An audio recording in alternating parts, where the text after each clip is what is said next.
Asylum claim করছি 2023 সালে। গত 2 মাস আগে আমারে রিফিউজ করছে আর কি আমার ফাইনাল ইন্টারভিউ এর পরে। বাট এখন আমি জানতাম স্যার যে আমারে আপিলের রাইট দিছে, আমি আপিলও করছি। এখন আমারে হিয়ারিং এর ডেট তাকে মানে কোনটা দিচ্ছে না। তো এখন আমার হিয়ারিং যখন হইব তখন আমি মানে কতটুকু শিওর আর অ্যাসাইলামটা আমি পাইতাম পারি। আমার যে সলিসিটার আছেন তানের সাথে আমি সবসময় কন্ট্যাক্ট করতে পারি না। লাইক আমি এখন যে আমার ডকুমেন্টস গুলা যা যা সাবমিট করছে অথবা আগামীতে কিতা কিতা লাগবো কোনটা আমার তান কইছেন না। এখন আমি কিতা আমার সলিসিটার এখন চেঞ্জ করাটা আমার লাগি ভালো হইব না ও সলিসিটারের কাছে থাকতাম? প্লিজ যদি একটু জানাইতা। Thank you. লাইনে থাকবেন, গুরুত্বপূর্ণ বিষয়। ব্যারিস্টার সায়েম সময় নিয়ে উত্তর দেন কাইন্ডলি।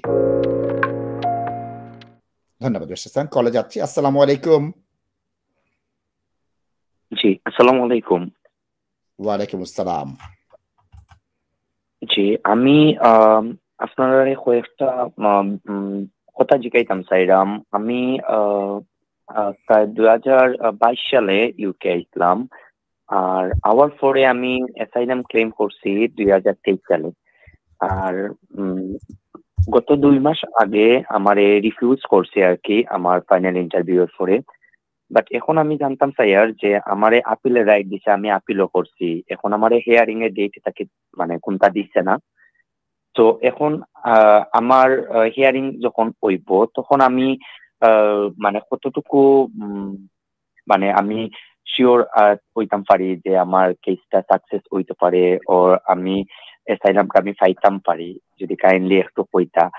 এন্ড আমার আরেকটা কথা আসলো, আমার যে সলিসিটার আছেন তানের সাথে আমি সবসময় কন্ট্যাক্ট করতে পারি না। লাইক আমি এখন যে আমার ডকুমেন্টস গুলা যা যা সাবমিট করছে অথবা আগামীতে কিতা কিতা লাগবো কোনটা আমার তান কইছেন না। এখন আমি কিতা আমার সলিসিটার এখন চেঞ্জ করাটা আমার লাগি ভালো হইব না ও সলিসিটারের কাছে থাকতাম? প্লিজ যদি একটু জানাইতা। Thank you. লাইনে থাকবেন, গুরুত্বপূর্ণ বিষয়। ব্যারিস্টার সায়েম সময় নিয়ে উত্তর দেন কাইন্ডলি।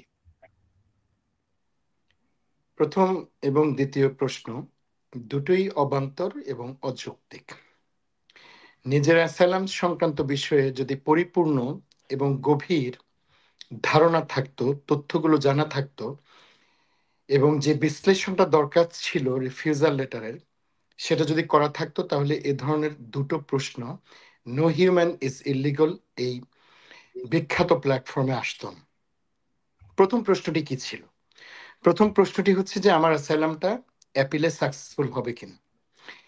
জনাব নাশিদ রহমান এবং জনাব আবু সাইম দুজনের একজনও জানেন না যে আপনার অ্যাসাইলামটা কি, আপনি কি কাগজপত্র জমা দিয়েছিলেন, আপনি কেন রিফিউজড হয়েছেন, আপনার বিরুদ্ধে ডিসেপশনের কোনো অভিযোগ আছে কিনা, কোন কোন আইনগুলো প্রয়োগ করা হয়েছে, কোন কোন কেস লগুলো বলা হয়েছে, ক্রেডিবিলিটির প্রশ্নটা কি ছিল। সুতরাং এ জাতীয় একটা প্রশ্ন ছুড়ে দেয়া এটা সময়ের অপব্যবহার এবং এ ধরনের প্রশ্ন করা থেকে বিরত থাকবার জন্যে আমি বিনীতভাবে সকল দর্শক, সকল শুভানুধ্যায়ী এবং আমাদেরকে যারা অনুসরণ করেন তাদেরকে অনুরোধ করব। দ্বিতীয় প্রশ্নটিও মোটামুটি ভাবে অবান্তর এবং অযৌক্তিক পর্যায়ের একটা প্রশ্ন। আপনার আইনজীবী যদি আপনাকে সহযোগিতা না করেন, আপনাকে যা বলার দরকার সে বিষয়ে পরামর্শ না দেন, কি ডকুমেন্ট হলে পরে আপনার অ্যাপিল সাকসেসফুল হবে সে বিষয়ে আপনার সাথে আলোচনা না করেন, তাহলে সেক্ষেত্রে আপনি আইনজীবীর সাথে থাকবেন কি থাকবেন না। নো হিউম্যান ইজ ইলিগাল প্ল্যাটফর্মটা আপনাকে এটা বাতলে দেওয়ার জন্য আসেনি। এই সমস্ত কমন সেন্সগুলো আপনাদের নিজেদেরকে উপলব্ধি করা দরকার এবং অবশ্যই ফেস টু ফেস আপনি অন্য আইনজীবীর সাথে যাদের সুনাম আছে কিংবা যারা দক্ষ বলে মোটামুটি ভাবে সমাজে পরিচিত তাদের দু একজনের কাছ থেকে আপনি একটু পয়সা খরচ করে যদি আপনি অ্যাডভাইস নেন তাহলে আপনি সেখানটাতে বুঝতে পারবেন। কোনো আইনজীবী আপনাকে বলবে না যে ওখান থেকে চলে আসেন, অমুককে ছেড়ে দেন, কারণ সেটাও আমরা জানি না যে সত্যিকার অর্থে আপনার আইনজীবী আপনাকে সঠিকভাবে গাইডলাইন দিচ্ছে কি দিচ্ছে না, নাকি আপনি গাইডলাইনটা নেয়ার জন্য সঠিকভাবে প্রচেষ্টাটা করছেন না। দুটোই আমাদের অভিজ্ঞতা আছে। আমরা আপনাকে দোষারোপ করছি না, কিন্তু আমরা বাস্তবতাটা অন্য দর্শকদেরকেও তুলে ধরছি। দেখা যাচ্ছে আপনি আগের ফিও পে করেন নাই, পরের ফি অ্যাপিল শুরু হয়ে গেছে, কোনো ফি পে করতে চাচ্ছেন না, আপনার আইনজীবী আপনাকে হয়তো সময় দেবেন। আমি বলছি না যে আপনি এটা করছেন, কখনোই আমরা আপনাকে উদ্দেশ্য করে কথাগুলো এগুলো বলছি না, এগুলো সবার জন্য বলছি। সুতরাং আপনার জায়গাটা ঠিক আছে কিনা সেটা দেখেন। তারপরে যদি আপনার জায়গায় 100% ঠিক থাকে, তাহলে আপনি অ্যাডভাইস নেন অতি দ্রুত দু একজনের কাছ থেকে। আপনি নিজেই বুঝতে পারবেন যে আপনার আইনজীবী পরিবর্তনের দরকার আছে কিনা। একটা কথা শুধু আমরা বলতে পারি, আইনজীবী পরিবর্তনের অধিকার আপনার আছে, যে কোনো সময়, যে কোনো মুহূর্তে, যে কোনো অবস্থায় আপনার এটা পরিবর্তনের অধিকারটা আছে। কিন্তু আপনি করবেন কিনা এই সিদ্ধান্ত আপনাকে নিতে হবে বাস্তবসঙ্গতভাবে।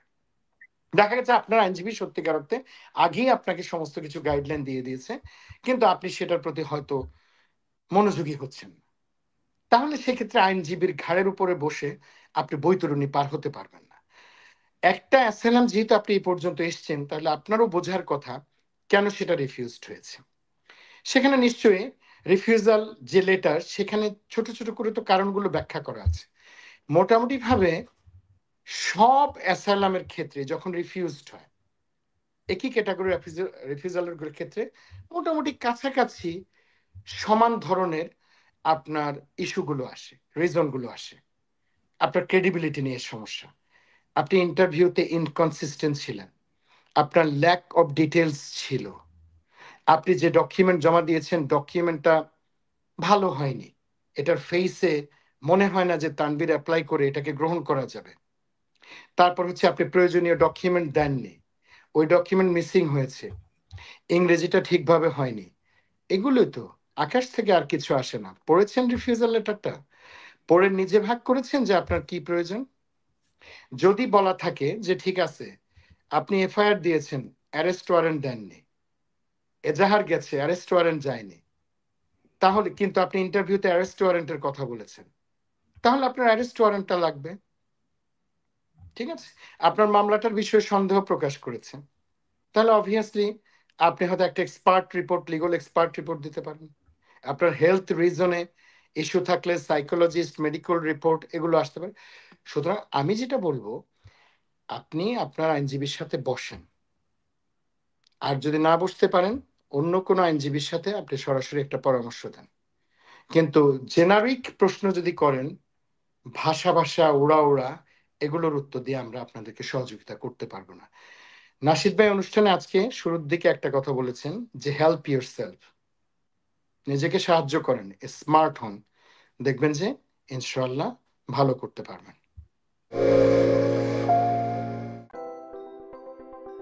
Are you investing in property or looking to buy your first home? Beneco Financial Services offers straightforward mortgage advice, given freely and without obligations with a dedicated team of highly qualified and experienced mortgage advisors.